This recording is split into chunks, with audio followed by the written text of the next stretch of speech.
Монгол Улсын засгийн газрын хэрэгжүүлэгч агентлаг жижиг дунд үйлдвэрийн газар үзүүлж байна. Засгийн газрын хэрэгжүүлэгч агентлаг жижиг дунд үйлдвэрийн газар төрийн худалдан авах ажиллагааны суурь мэдлэг олгох цахим сургалт.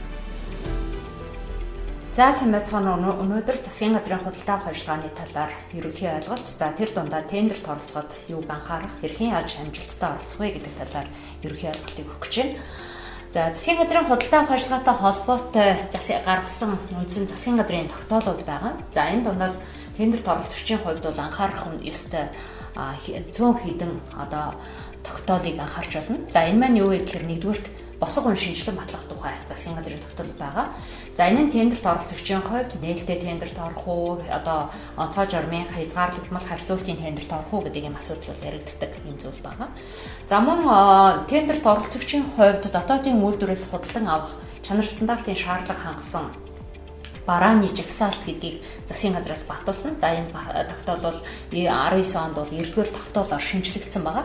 За энэ тогтоолын хүрээнд бол тухайн дотоодын үйлдвэрлэгчдийн нийлүүлэх боломжтой бараанд барааг тендерт оролцогч нийлүүлсэн тохиолдолд тухайн барааны үнийг хийсвэрээр бууруулан тооцож харьцуулах баг үнээр таныг шалгаруулах боломжийг нь хангах юм боломжтой нөхцөл бол орсон байгаа. За мөн дараагийн тогтоолын хүрээнд бол 2018 онд бол засгийн газрын тогтоолоор бүх тендрийг нээлттэйгээр цахимаар зохион байгуулах юм шаардлагыг хүргүүлсэн. За энэ тогтоолд бол орсон байна. За мөн дараагийнх нь 2018 оны 5 сарын 16-нд бол засгийн газрын тогтоосон босго үнэт нэмэлт өөрчлөлт орсон. За үүнтэй холбоотойгоор бол шууд худалдан авалт буюу 10 саяас дээш өртөгтэй бараа ажил үйлчлэгээ худалдан авахд бол зайлшгүй яах нь тендер шалгаруулна. Өөрөөр хэлбэл түүнээс доош бол ямар нэгэн тендер шалгаруулалтгүйгээр шууд худалдан авалтанд та оролцож болох юм а гэдэг юм санаа бол байгаа. За мөн тендерт оролцогчийн хувьд тухайн захиалагчаас шаардсан тендерийн баталгааг, гүйцэтгэлийн баталгаа, урьдчилан төлбөрийн баталгааг шаардсан тохиолдолд түүнийг та үнэт цаасаар байршуулж болох юм жагсаалт бас байгаа. За мөн сүүлд орж ирсэн засгийн газрын тогтоол бол худалдаа авах ажиллагаатай холбоотойгоор улсын болон бүс нутгийн шин чанартай худалдан авах ажиллагааг урьдчилсан байдлаар зохион байгуулах юм арга хэмжээний жагсаалтууд батлагдсан гэх мэтчлэн. За үүнтэй холбоотой бас анхаарах нэг зүйл бол худалдаа авах ажиллагааны хүрээнд хяналт тавих юм журмын асуудлыг бид нар бас анзаарах ёстой. За худалдаа авах ажиллагаатай холбоотой зохион байгуулах, хэрэгжүүлэх, гүйцэтгэлд хяналт тавих журмын асуудал бол үндсэндээ үнэлгээний хороонд бол илүү их анхаарал татгууц зүйлээ гэж ойлгож байна. За олон нийтийн оролцоотой худалдаа авах ажиллагааны асуудал бол үндсэндээ бол та иргэнийхээ хувьар иргэдийн бүлэг болоод 20 сая хүртэлх үнийн дүнтэй худалдан авалтанд өөрийнхөө харьяа дүүргийн, сум дүүргийн тамгын газарт бүртгүүлээд тухайн харьяа дүүрэгт шаардлагатай. За энгийнээр ойлгох юм бол бидний амьдарч байгаа дүүрэг хорооны нутаг дэвсгэрдэг тогтчлт ажил үйлчлэгэнд бол оролцох боломжтой ийм журмын асуудал бол энд яригдж байгаа. За мөн цахим тендер шалгаруулалтын үйл ажиллагаатай холбоотой журам бол шинжлэгдсэн. За үүнтэй холбоотой анхаарах зүйлүүдийг бид нар бас явцын дунд яриад явах нь зүйтэй байх. За мөн тендерт оролцогч бол бүртгэлд хамрагдах журмын асуудал бол байгаа. За одоогор бол яг тендерт оролцогчид заавал бүртгэлд хамрагдана гэдэг асуудал бол байхгүй. Өөрөөр хэлбэл таны үйл ажиллагааны чиглэл мэргэжлийн дагуу холбогдох төр захиргааны байгууллагт танай компани бүртгэгдсэн байлаа гэж бодоход магадгүй гэрээ шууд байгуулах байдаг юм уу? Эсвэл онцгой журмын хязгаарлалтмал тендер шалгаруулалтын хувьд ч байдаг юм уу? Таныг илүү сонгох боломж нь бол нэгддэг. Түүнээс биш бүртгэлд яг хамрагдаагүй байлаа гэдээ бол тендерс бол татгалзах нөхцөл бол үүсэхгүй гэдгийг бас анхаарах хэрэгтэй. За ингээд худалдаа авах ажиллагаатай холбоотой бас нэг анхаарах зүйл бол мэргэсэн ажилтан бэлтгэх сургалтын асуудал байгаа. Та тэгэхээр тендерт илүү их амжилттай оролцохын тулд А3 сертификат ирэх болгодог энэхүү сургалтанд хамрагдах юм бол сургалтанд хамрагдаад шалгалтын амжилттай өгсөн тохиолдолд 3 жилийн хугацаатай юм ирэх бол олгогддог гэдэг ийм зүйл байна. За үнэлгээний хорооны үйл ажиллагааны энэ журмын хүрээнд асуудал бол үнэлгээний хороонд ажиллаж байгаа субъектүүдийн хувьд бол хэрэгтэй. За ерөнхий гэрээ байгуулагч журмын хувьд магадгүй одоо та бүгдэд маань бас ач холбогдолтой байж болох юм. Юу вэ гэхээр энэ маань Монгол улсын хэмжээнд улсын болоод бүс нутгийн шин чанартай худалдаа авах ажиллагааны хүрээнд за төрийн худалдаа авах ажиллагааны газар бол тендер шалгаруулалтыг зохион байгуулах юм асуудал байгаа. За энэ тендерт яг одоогийн байдлаар бол үндсэндээ эм эмнэлгийн хэрэгсэл худалдан авах. За мөн одоо энэ жилээс бол дулааны тоолуур дээр бол ерөнхий гэрээ байгуулахын журмыг бол хэрэглээ төрийн худалдаа авах ажиллагааны газар бол зохион байгуулсан. За энэ тендерт та амжилттай оролцсон тохиолдолд тухайн одоо амжилттай оролцоод та шалгарсан өдрөөс цахим дэлгүүрт бол таны нийлүүлэх боломжтой бараа бол цахим дэлгүүрт байршина. Цахим дэлгүүрт байрсан үеэс эхлэн одоо захиалагч байгууллагуудын хувьд бол өөр газраас тус барааг бол айлын газраас бол авахыг хориглоо зөвхөн одоо таны нийлүүлэх боломжтой бараа цахим дэлгүүрээс бол сонгогдож одоо сонгогдох боломжтой маа гэдэг юм зүйл байгаа. Энийг бас одоо тендерт оролцогчийн хувьд бол анхаарна. За тендерт оролцогчийн хувьд бас нэг анхаарах зүйл бол үнэлгээний зааврын асуудал буюу тендерт одоо оролцсон тохиолдолд үнэлгээний хороо таныг одоо тендерийг хэрхэн яаж үнэлэх вэ гэдэг энэ асуудлыг бол энэ дээр авч үздэг. За бид түрүүн бас нэг зүйлийг анзаарсан. Засгийн газрын 9-р тогтоолоор давуу эрхийн зөрүү тооцохтой холбоотой тендерт оролцогчид давуу эрх олгох аргачлалын асуудлыг бол бид нар эндээс ярьж болох юм а гэдгийг анзаарч. За ингээд бас та бүгдэд хэрэгтэй байх нэг зүйл бол тендерт оролцох эрхийг хязгаарлуулсан этгээдийн бүртгэл гэдэг ойлголт байгаа. За энэ маань юу вэ гэхээр хэрвээ та тендерт оролцоод тухайн гэрээнд заасан нөхцөлийн дагуу одоо харамсалтай гэр ажлаа гүйцэтгэж чадахгүй эсвэл одоо чанаргүй бараа бүтээгдэхүүн нийлүүлэх юм уу мөн тендерт оролцохдоо илт худал мэдээлэл хүргүүлсэн тохиолдолд бол харж агсаалтанд орох юм шүү гэдгийг бол энэ дээр анхаарна. Харж агсаалтанд орсон тохиолдолд бол 3 жил бол тендерт ордоггүй гэдгийг бас анхаарах хэрэгтэй байгаа. За мөн та бүгдийн хувьд бол үнэлгээний хороонд бол хүндлэнгийн ус ингээ гишүүнээр бол оролцох боломжтой. Өөрөөр хэлбэл түрүүний А3 сертификатын сургалтанд бол хамрагдсан тохиолдолд бол та одоо үнэлгээний хорооны бүрэлдэхүүнд хүндлэнгийн гишүүнчлэлтэйгээр одоо босод одоо тендерүүдийг үнэлэх юм боломжтой болж байна гэдгээс анхаарах хэрэгтэй. За оролцогчдоос одоо таны хувьд магадгүй одоо тендер шалгаруулалттай холбоотой гомдол гарах юм бол яаж хянан шийдвэрлэх вэ гэдэг юм асуудал бас журмаар зохицуулах зүйл байна. За мөн тендер шалгаруулалтын үйл ажиллагаатай холбоотой та тендерт оролцоход магадгүй одоо харамсалтай таны тендер амжилтгүй боллоо гэж бодоход та өрсөлдөгчийн материалтай танилцах ийм журмын асуудал бол бас шинжлэгдсэн байна. За энэ маань юу гэсэн үг вэ гэхээр одоо таны тендер шалгараагүй ч гэсэн гэрээ байгуулах эрх олгогдсны дараа бол тендерийн материалыг одоо харах юм боломж бол нэгдэж байна гэдгийг анхаарч. За энэ бол үндсэндээ худалдаа авах ажиллагаатай холбоотой Монгол улсын хэмжээнд бүхэлдээ мөрдөгдөж байгаа тогтоол журмын асуудал юм а гэдгийг ерөнхийд нь одоо би та бүдэд танилцуулж байгаа.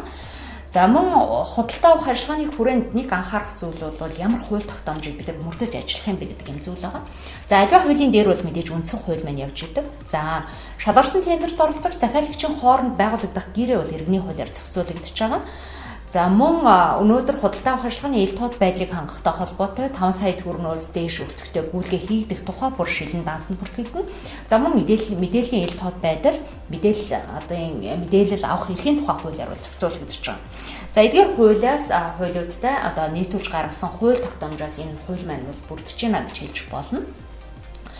За магадгүй танай байгууллагын үйл ажиллагаа одоо үндсэндээ гадны зээл тусламжийн хөрөнгөөр нийлүүлэгдэх тэр бараа ажил үйлчлэгийг худалдан авахд олон улсын гэрээгээр одоо зохион байгуулагдах тэр бараанд одоо авах гэж байгаа бараанд танаа одоо байгууллага нийцэх юм болч байдаг юм уу? Танахтай ямар нэгэн тендер шалгаруулалтгүйгээр гэрээ байгуулах боломж үүсэж байгаа.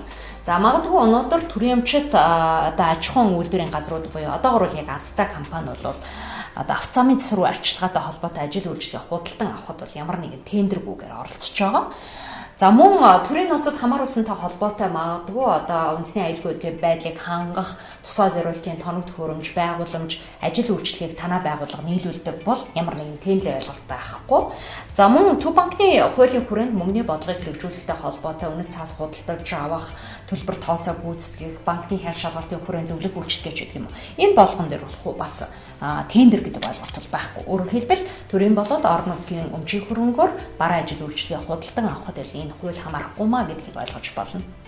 За та бүгдийн маань оролцох тендрийг үнэлгээний хорооны ойлголт байгаа. За үнэлгээний хороо гэдэг бол тендер шалгуулалтыг зохион байгуулах ажлын хэсэг гэж ойлгож болно. За үнэлгээний хорооны хувьд босго үнийг буюу түрүүн бид нар засгийн газрын тогтоосон босго үнийг харсан. За энэ засгийн газрын тогтоосон босго үнийг хүрээнд тендер шалгуулалтыг зохион байгуулах журам сонгох юм үн юм а гэдгийг харж болно. Өнөөдөр Монгол Улсын засгийн газрын худалдаа авалтанд ердөө 3 зүйл авч. За бараа авч болно. За ажил үйлчлэгээ авч, ажил авч гүйцэтгүүлж болно. За үйлчлэгээ хангуулж болно. Тэгэхээр үйлчлэгээ маань өөрөө зөвлөхөөс бусад үйлчлэгээ гэдэг ойлголт байгаа. Тэгэхээр барааны хувьд бол мэдээж ойлгож байгаа тодорхой материалыг бит зүйлсийг бид нар ойлгож болно. Барааны хувьд батлагдсан төсөв төрдөг 50 саяас дээш бол нээлттэй тендерийн ойлголт гарч ирж байгаа. За 50 саяас доош 10 сая хүртэл бол харьцуултын тендер шалгуулалт гэх мэтлэн өөрөөр хэлбэл тендер шалгуулалтын журам сонгогддог гэж хэлж болно. За ажлын хувьд болохоор бид нар барилга байгууламжийн ажил, одоо тоног төхөөрөмжийн угсралт, туршилт, тохируулгын ажлууд, за мөн тогтчлтын ажлыг бол ойлгож болно. За зөвлөх үйлчилгээний хувьд ойлгох юм бол бид нар сургалт явуулах, судалгаа шинжилгээ хийх, за зураг төсөл боловсруулах зэрэг ажлууд зөвлөх үйлчилгээ болох нь. За зөвлөхөөс бусад үйлчилгээний хувьд бол харуул хамгаалалт, за одоо бидний хувьд бол бас цэвэрлэгээ, хоол бэлтгэх үйлчилгээч байдаг юм а. Эдгээр бол бусад үйлчилгээ гэдгийг ойлгоно. Тэгэхээр нэг анхаарах зүйл байгаа. Бараа болоод үйлчилгээний хувьд бол зөвлөхөөс босоод үйлчилгээний хувьд 50 саяас дээш төсөв төрөлхтөй байх юм бол тендер заавалжгүй нээлттэй явна гэсэн. За ажлын хувьд бол 80 саяас дээш төсөвтэй бол тендер нээлттэй явна гэдгийг ойлгох хэрэгтэй. За ингээ аваад үзэхээр тендер шалгуулалтыг зохион байгуулахтай холбоотой журам болов үндсэндээ босго үнээс бол хамаарж байна гэдгийг харж. Тэгэхээр бараа ажил зөвлөхөөс босод үйлчилгээний хувьд бол нээлттэй тендер, онцгой журам, за олон нийтийн оролцоотой худалдан авах ажиллагааны журам бол хэрэглэгдэх нь.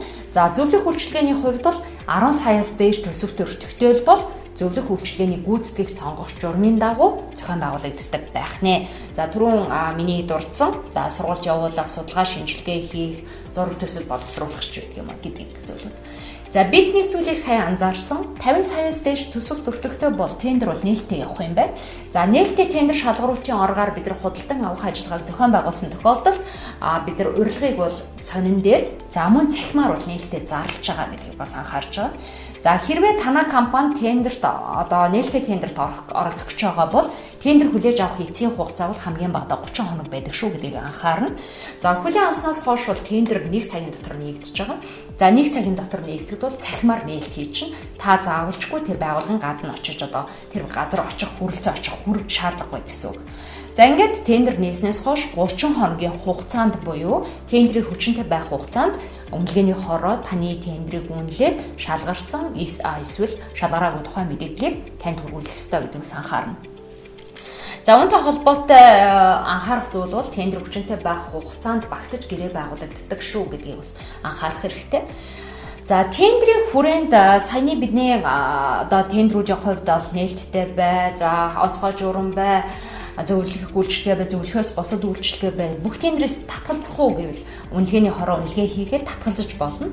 За шаардлагад нийцсэн тендер ирэхгүй юм бол за оролцогчдын хувьд бол одоо өрсөлдөгчөө төөрөгдүүлсэн одоо дарамт шалгалт үзүүлсэн нь шүүхээр за мөн эрх бүхий байгууллагаас тогтоогдсон бол за мөн оролцогчийн үнийн санал батлагдсан төсөв төрөлтгөөс 5-аас дээш хувиар хэтэрсэн бол за батлагдсан төсөв төрөлтгийг бол та хэд мэн бол тун надаар хэлүүлэхгүй мэдж байгаа юу вэ гэхээр угаасаа зарлагдж байгаа тендерийн хувьд бол батлагдсан төсөв чинь нээлттэй та бүгдэд харагдж идэг. Тэгэхээр таны үн бол тэр батлагдсан төсвөөс 5-аас дээш хувиар хэтэрчих юм бол энэ тендерт та бол амжилтгүй оролцож байна гэж анхаарч болох нь. За 5 хүртэл хувиар бол хэтэрч болно. 5 хүртэл хувиар хэтэрсэн тохиолдолд бол тантай бол одоо захиалагч санал тавиад өөрөөр хэлбэл төсөв төрөлхтөд багтааж гэрээ байгуулах дээр бол санал авах юм байна.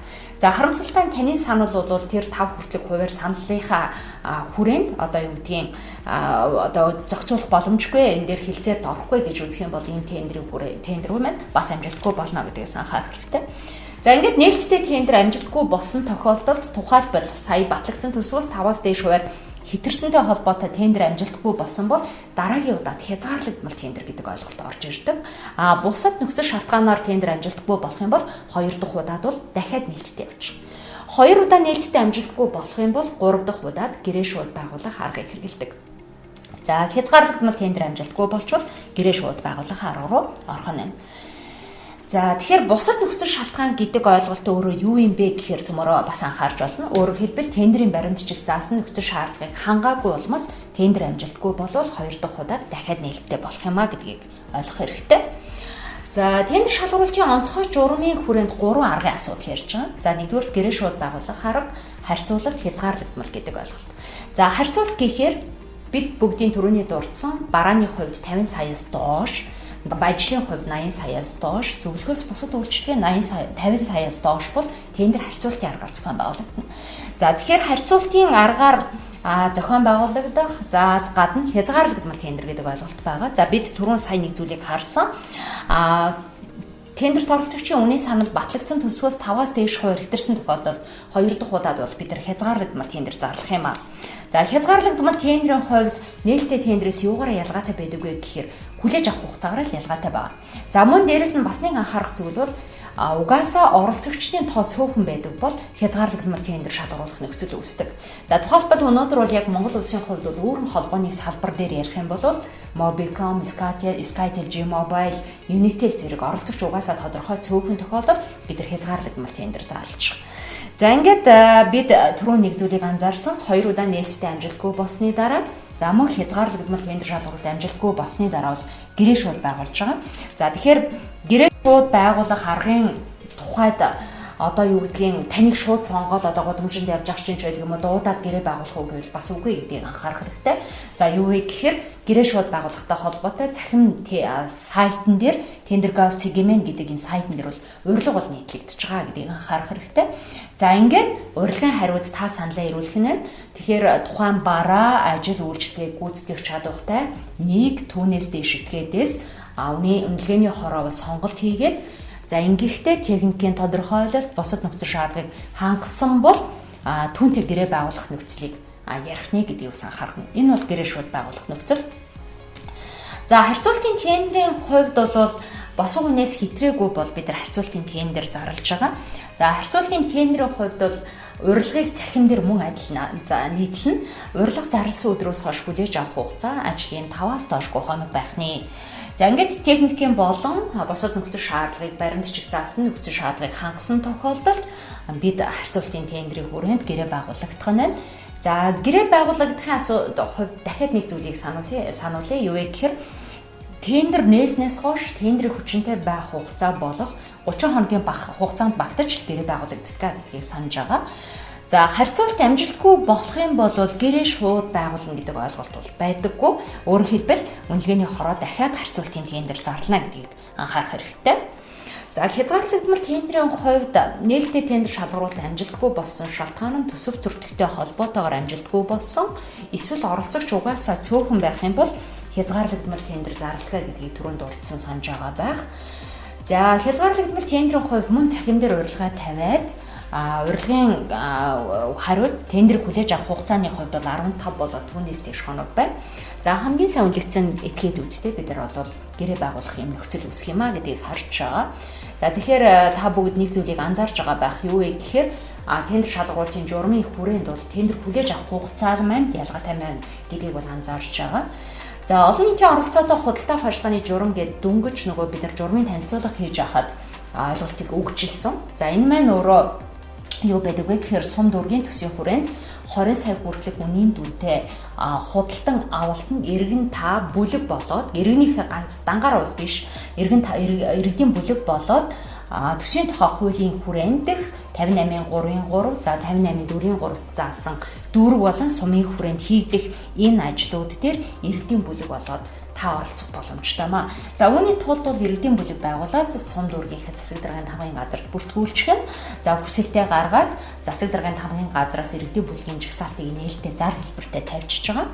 Ингээд 3 болоод түүнээс дээш бүлэгт магадгүй таны хийгдэх гэж байгаа ажил, магадгүй таны одоо танаа бүлэг одоо цахилгааны засвар хийдэг болж байдаг юм уу? Манай хороо дүүрэгт цахилгааны одоо урсгал засварын гэмтэл гарлаа гэхэд танахыг одоо засуулахаар урьж болно гэсэн үг. За ингээд 3 болоод түүнээс дээш бүлэгт урилгыг алтан бичгээр цахим шуудангаар хүргүүлдэг байх нь. За магадгүй энэ тохиолдолд танаад урилга ирсэнгүй, танаа бүлэгт урилга ирсэнгүй. За энэ тохиолдолд та магадгүй тухайн ажил хийгдэх гэж байгааг мэдэх юм бол урилга аваагүй ч гэсэн саналаа хүргүүлээд оролцох бол боломжтой гэдгийг анхаараарай. За олон нийтийн оролцоотой худалдаа авах ажиллагааны тендерийн хувьд бол хүлээж авах хугацаа бол ажлын 5-аас доошгүй хоног байдаг. За хүлээж авах хугацаа бол дахиад нэг зүйлийг сануулчих. Урилга зарлснаас хойш хүлээж авах хугацаа гэдгийг анзаарах хэрэгтэй. Ингээд бид ирсэн саналуудыг харьцуултын аргаар үнэлдэг байх нь. За мөн тендерт оролцогчдын хувьд бас нэг анхаарах зүйл байдаг. Юу вэ гэхээр өнөөдөр худалдаа авах ажиллагаатай холбоотой тендерт оролцогчдын хувьд бол одоо тухайн үнэлгээний хороо нилээдгүй том төсөв төртөгтэй тендерийг зарласан байгаа тохиолдолд багцлаа зарлсан байж магадгүй. За багцлаа зарлана гэдэг маань юу вэ гэхээр нөгөө тендерүүдийн хувьд нэр төрлийн хувьд нэлээд ялгаатай. Жишээ нь хүнс байлаа гэж бодоход мах, одоо гуйрал, одоо сүүн бүтээгдэхүүч гэдэг юм уу багц 1 2 3 гэх мэтлэн багцалж болно. За энэ тохиолдолд нэр төрлийнх нь хувьд за зориулалтынх нь хувьд газар зүйн байрлалынх нь хувьд багцалж болох нь. За тухайлбал одоо зөвлөх үйлчилгээ гэж одоо байлаа гэж бодоход магадгүй геологийн газар зүйн зураг хийх гэжэлээ гэж бодоход тухайн газар зүйн онцлогоос хамаарат нэг зураг мөртлөө хит хитэн газар байж болно шүү дээ. Тэгэхээр газар зүйн байрлалаар нь бас ялгаатай багцалж болох нь. За энэ тохиолдолд бидний та бүгдийн хувьд анхаарах ёстой нэг зүйл нь юу вэ гэхээр захиалагчийн томсон үнэлгээний хороо урилга дээрээ баримт жижиг дээрээ багцуудын мэдээллийг заасан баг. Урилга дээрээ. За өөрөөр хэлбэл оролцогч зөвхөн нэг багц дээр орноо. Эсвэл хит хитэн багц дээр орноо гэж заасан байна. За энэ тохиолдолд хэрвээ нэг багц дээр орно гэвэл та ганцхан нэг л багц дээр санал өгнө. Харин хит хитэн багц дээр саналыг өгж болно гэвэл танаа компани хит хитэн багц дээр саналаа ирүүлж болох юм. За ингэхдээ нэг зүйлийг анхаараарай. Юу вэ гэхээр таны санал одоо тавьж байгаа тэр одоо хит хитэн багцын нийлбэр дүн нь хамгийн бага байвал хамгийн бага байх тэр хувилбар дээр танаас санал өгсөн байвал танай компани бүх багц дээр шалгарах боломжтой гэдгийг бас анхаарах хэрэгтэй. Өөрөөр хэлбэл тухайн багцуудын нийлбэр дүнгээр хамгийн бага байх тэр хувилбар бол сонгогддог шүү гэдгийг бас анхаараарай. За ингээд бидний хувьд ялангуяа та бүгдийн маань хувьд бол бас нэг анхаарах зүйл маань өөрөө үнэлгээний хороо маань ямар тендрийг ямар журмаар зохион байгуулах гэж байгаа юм бэ гэдгийг бол сангийн сайдын баталсан юм жишгүүдээс бол харж болдог байгаа. Тэгэхээр одоогоор бол сангийн сайдын баталсан юм 13 жишг баримт жижиг дээр тулгуурлаад үнэлгээний хороо бол тендрийн баримт жижиг боловсруулдаг юм. Тэгэхээр тендрийн баримт жижиг боловсруулах дээр бол бидний нэг анхаарал хандуулах зүйл юу байдаг вэ гэхээр ерөөсөө үнэлгээний хорооны хувьд хитгэн зүйл дээр л одоо шаардлага өгүүлчих. За тэрний үед гэхээр нэгдүгээр өгөгдлийн хүсэгт байгаа. За хоёрдугаар техникийн тодорхойлолт, ажлын шаардлагууд байна. За мөн гэрээний тусгай нөхцөл. Өөрөөр хэлбэл энэ цэнхрээр тусгагдсан энэ зүйлүүд дээр үнэлгээний хороо ажилдаг. За та бүгд ч гэсэн энд юуг танаас шаардсан байна гэдгийг энийг л харах хэрэгтэй. За энэ шаардлагуудыг та хангаж чадчихвэл манайх энэ тендерт орж болох юм байна гэсэн үг. За тэгэхээр та бүгдийн хувьд бас нэг анхаарах зүйл бол үнэлгээний хорооны гишүүдийн боловсруулсан энэ бүгд дээр үндэслээд холбогдох одоо тэр шаардсан материалуудыг хангаж одоо хүргүүлэхээс гадна одоо гэрээний маягтын дагуу за одоо тендерийг бэлтгэж одоо хүргүүлэх ёстой гэдгийг анхаарна. Тэгэхээр үндсэндээ тухайн тендерийн баримтчиг заасан одоо нөхцөл шаардлагын дагуу материал аваад бэлднэ гэсэн үг. За түүнээс биш бусад энэ улаанаар тэмдэглэсэн зүйлүүд бол сангийн сайдын баталсан жишг дээр байж идэг. Энэ хэвээр нь ерөөсөө үнэлгээний хороо бол өөрчлөөгүй. Та энэ дээр үл ямар нэг ач холбогдол өгөх тийм шаардлагагүй. За гэхдээ магадгүй та хамгийн анх удаага энэ тендерт орох гэж байгаа бол тендерт оролцогчдод өгөх зааварчилгааг нэг удаа уншчих нь бол зүйтэй шүү гэдгийг бас сануулад хэлчихмээр байна. За тендер шалгаруулахнаас та оролцох гэж байгаа. За энэ тохиолдолд магадгүй одоо тендерийн баримтчгийг одоо аваад одоо цахимаар хүлээж аваад тань магадгүй ойлгомжгүй тодруулах зүйл гарах юм бол тендер хүлээж авах эцсийн хугацаа дуусахаас өмнө ажлын 5-аас доошгүй хоногийн өмнө та тодруулах боломжтой гэдгийг бас анхаараарай. Өөрөөр хэлбэл одоо маргааш тендер хүлээж авах эцсийн хугацаа байлаа гэж бодоход та бол өнөөдөр тодруулах боломжууд байхгүй гэдгийг анхаарах хэрэгтэй. Тэгэхээр энэ бол хуулийн хүрээнд тендер хүлээж авах эцсийн хугацаа дуусахаас өмнөх ажлын 5-аас доошгүй хоног байх нэ гэдгийг анхаарна. За ингээд ажлын 5-аас доошгүй хоногийн өмнө та албан бичгээр хүсэлт тавиад тодруулга авсан тохиолдолд за одоо бол шууд цахимаар хүсэлтээ илэрхийлж болно одоо заавал албан бичгээр хүргүүлэхгүйгээр цахимаар хүсэлтээ илэрхийлж болно. За энэ тохиолдолд захиалагчийн зүгээс бол танд хариу тайлбарыг бол хүргүүлдэг байна. За магадгүй та тодруулга тайлбар аваагүй байсан ч гэсэн бусад компаниас магадгүй өөрийн тань өрсөлдөгч компаниас тодруулга авсан тохиолдолд мөн танд бол тайлбар ирдэг гэдгийг бас анхаарах хэрэгтэй байна. За тендер шалгуулалтын үйл ажиллагаатай холбоотой одоо оролцогч та магадгүй гомдох юм нөхцөл үүсэж болох юм. За ямар үед одоо энэ гомдлын асуудлыг ярих вэ гэхээр та ингээд тендерийн баримж одоо боловсруулсан тендерийн баримтчийг цахимаар хүлээгээд авсан, урилгыг харцсан. За ингэсэн чинь нөгөө тендерийн баримтчигт өрсөлдөөнийг хязгаарласан зүйл заалт орсон байна. Өөрөөр хэлбэл та энэ тендерт орох гэсэн чинь боломж маань хаагдсан байна. Тэгвэл та яах вэ гэхээр тендер нээгдэхээс өмнөх ажлын 10-аас доошгүй хоногийн өмнө шудраг өрсөлдөөн хэрэглэгчийн төлөө газар гомдлоо гаргах боломжтой байгаа.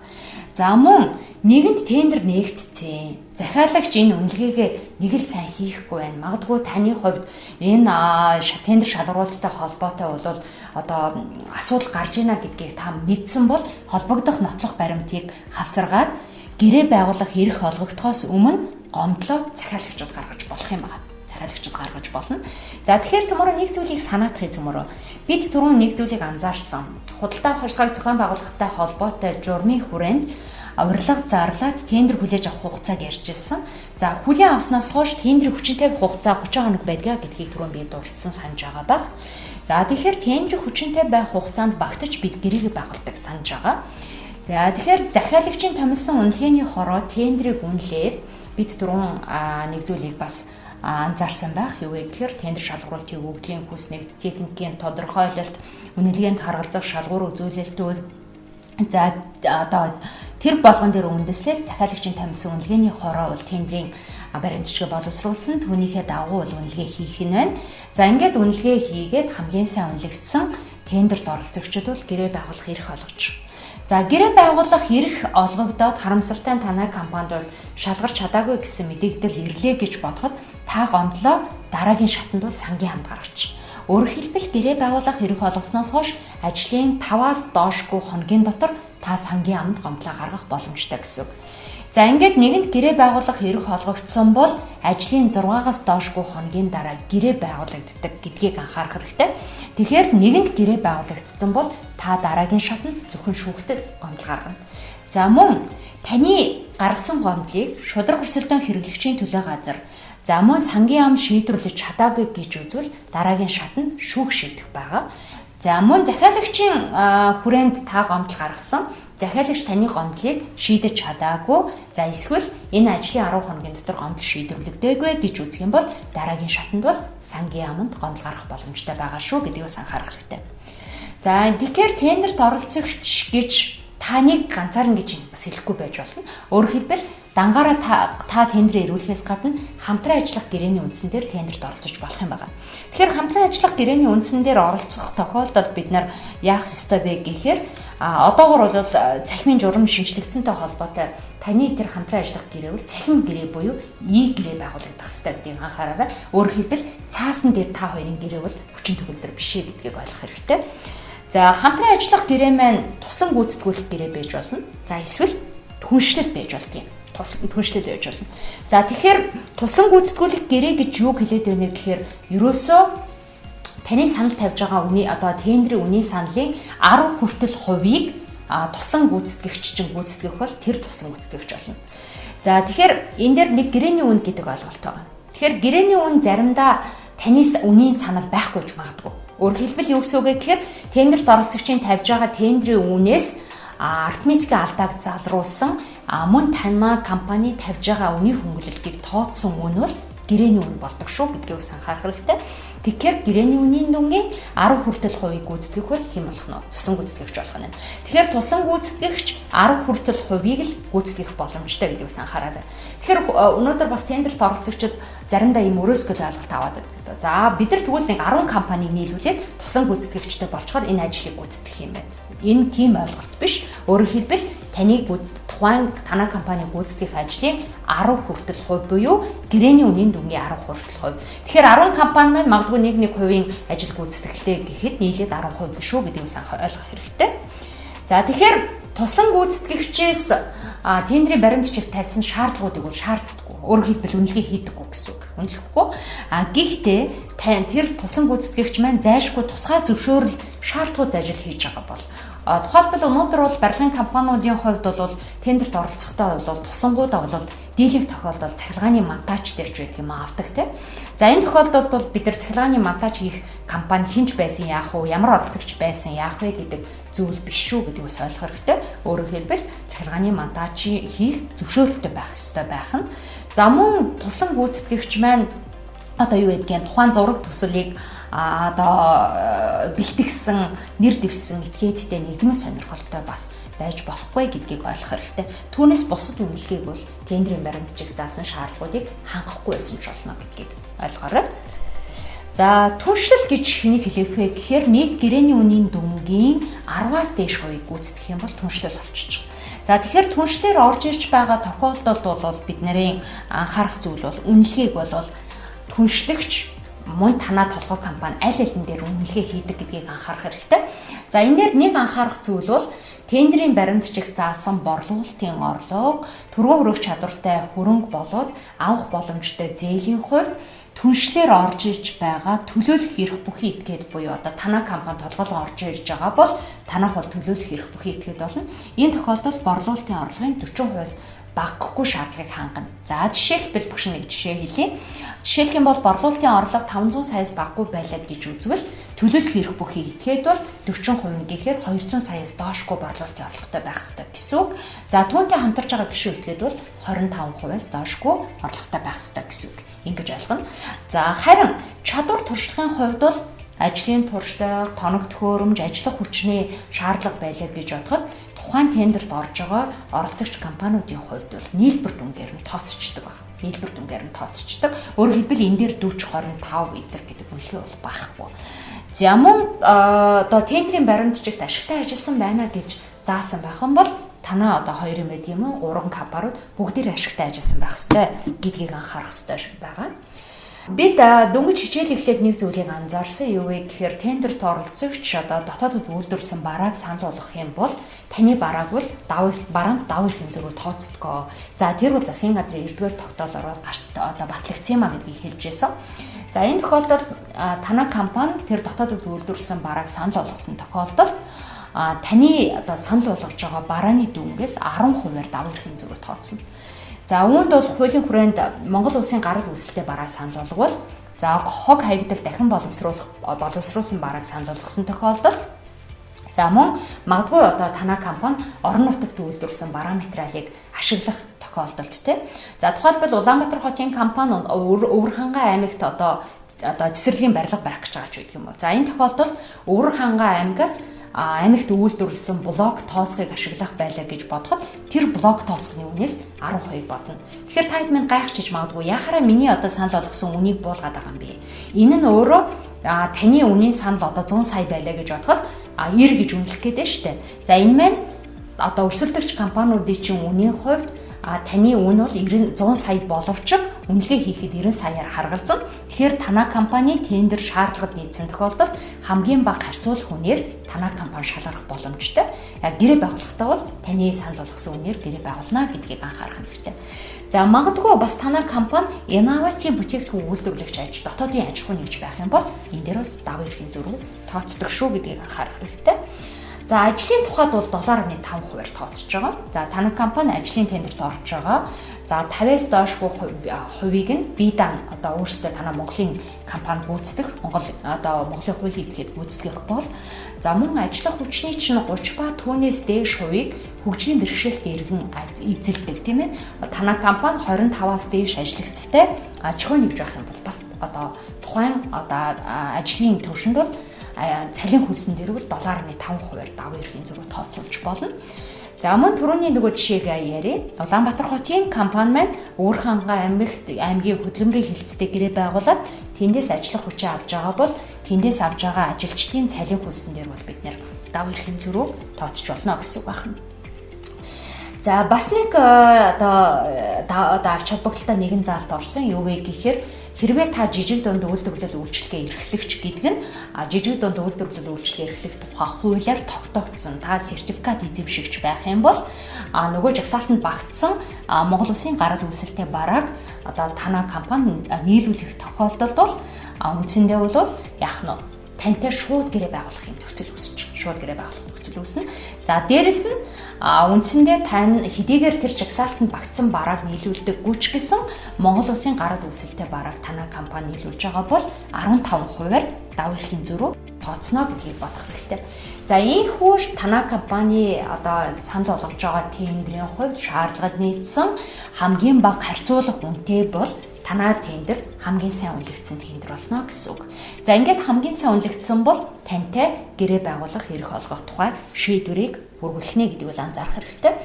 За ингээд хамгийн сайн үнэлэгдсэн тендер ирүүлсэн танай компанийн хувьд гэрээ байгуулах эрх олгоход мэдэгдэл ирсэн бол ажлын 6-аас доошгүй хоногийн дараа гэрээ байгуулах нөхцөл үүсэж байгаа гэдгийг анхаарна. За энэхүү таны байгууллага гэрээний хувьд тийм ээ танай компани шалгарсан тохиолдолд одоо байгуулагдж байгаа тэр гэрээний хувьд иргэний хуулиар илүү наривчлан зохицуулж байгаа. Тэгэхээр хамгийн сайн үнэлэгдсэн тендер болоод тухайн тендерийн баримтчигт бол захиалагчийн тодорхойлсон тэр худалдааны за техникийн шаардлага бол худалдаа авах гэрээний үндсэн нөхцөл гэж ойлгож болдог байгаа. Тэгэхээр та бүгдд бас хэрэгтэй байх гэдэг үднээс бол худалдаа авах ажиллагааны гэрээнд ингээд тусгах үндсэн заавал нөхцлүүдийг бол бид бас энэ дээр оруулсан байна. За тэгэхээр гэрээний үнчин байх ёстой байх нь одоо танд одоо таны гүйцэтгэсэн ажилд одоо төлөх төлбөрийн нөхцлүүд энд байна. За урьдчилгаа төлбөрийг танд олгох бол урьдчилгаа төлбөрийн баталгааны дүнгууд, за захиалагч одоо танай одоо тендерийн үйл ажиллагаанд за нөгөө бараалын нийлүүлэлт ажил гүйцэтгэлд хяналт тавих нөхцлүүд. За мөн танай компани шалгараад нэгэн тэн ажлыг гүйцэтгэхээр за мөн бараагаа нийлүүлэхээр болсон бол гүйцэтгэлийн баталгаа шаардах бол түүний хэлбэр дүн энд байх ёстой. За мөн худалдааны нөхцлүүд байна. Одоо худалдааны нөхцлүүдийн хувьд инкатермсийн ямар нөхцөлийг барихын ч гэдэг юм тэр зүйлүүд байгаа. За мөн бараа нийлүүлэх ажил үйлчлэгээ гүйцэтгэх хуваарийн ойлголт бол энд байх нь. За гэрээний үнэд хэрвээ тохируулга хийхээр бол тохируулга хийх нөхцөл аргачлал энд тусгагдах юм байна. Энийг бас анхаарах хэрэгтэй. За ер нь бол гэрээнд нэмэлт өөрчлөлт хийх хориглдог байна. За гэхдээ магадгүй одоо ковидын үндсэн нөхцөлч гэдэг юм уу бид нэр урьдчилан харж чадаагүй магадгүй өнгөрсөн түрүү жил бидний гэрээ байгуулагдсан бол энэ бол урьдчилан харах боломжгүй нөхцөл тийм ээ. За энэ үүднээс бол бид нар гэрээг одоо тохируулж өөрчилж болох юм а гэдэг юм зүйл байгаа. За мөн одоо хэрэглээний үнийн эндгээс огцом өөрчлөгдөх юм бол суур үн одоо огцом өөрчлөгдөх юм бол гэрээний үнийг бол одоо 10-аас дээш хувиар өөрчлөгдсөн тухайд одоо нэмэгдүүл өөрчилж болдог. За мөн гэрээгээр хүлээсэн үүргээ 3 дахь этгээдэд шилжүүлэх асуудал бол захиалагчийн зөвшөөрөлтөөр шийдэгдэн дураараа шийдэгдэхгүй юм зүйл. За тэгэхээр урьдчилан харах боломжгүй нөхцөл шалтгаанаас бусад нөхцлийн улмаас бол гэрээг бол өөрчлөхгүй гэдгийг анхаарах ёстой байх нь. За ингээд мэдээж хуулийн хүрээнд холбогдох журмыг зөрчиж гэрээ байгуулагдсан бол тэр хүчин төгөлдөр бас гэрээ болно шүү гэдгээс анхаарах хэрэгтэй. За мөн тендер шалгаруулалтын үйл ажиллагаанд одоо журмыг зөрчиж хууль бус гэрээ байгуулагдсан бол энэ өөрөө хүчин төгөлдөр бас гэрээ болох нь. За харамсалтай нь магадгүй танай одоо тендер амжилтгүй болсон тохиолдолд тендерт оролцогч бичгээр үсэрд гаргаад дараах зөвлөдтэй танилцах боломжтой. За юутай танилцах вэ гэхээр нээлттэй тендерээс өөр арга хэрэгэлсэн үндэслэлтэй танилцаж болно. За мөн нээлтийн тэмдэглэл үнэлгээний дүгнэлт гэрээ байгуулсан эрх олгосон зөвлөмжтэй та танилцаж болно. За мөн шалгаруулалт амжилтгүй болсон шалтгааныг та сонирхож болно. За мөн гэрээ байгуулах эрх олгосон шийдвэр. За мөн өрсөлдөгч компани тендерийн талаар та танилцах боломжтой. Тэгэхээр цахимаар хүсэлтэд илэрхийлээд энэ болгонтой ийм танилцах боломж байна гэдгийг бол ойлгож байгаа. За ингээд ерөнхийдөө засгийн газрын худалдаа авах ажиллагааны талаарх үндсэн ойлголт бол үгээр өндөрлөж байна. Тэгээд та бүгдийн хувьд илүү түрүүний засгийн газрын худалдаа авах ажиллагаатай холбоотой хууль тогтоомжийн талаар илүү наривчлаад өөрийн мэдлэгээ болон мэдлэгээ зузаатгаад тендертэй амжилттай оролцоорой гэж хүсээрэй.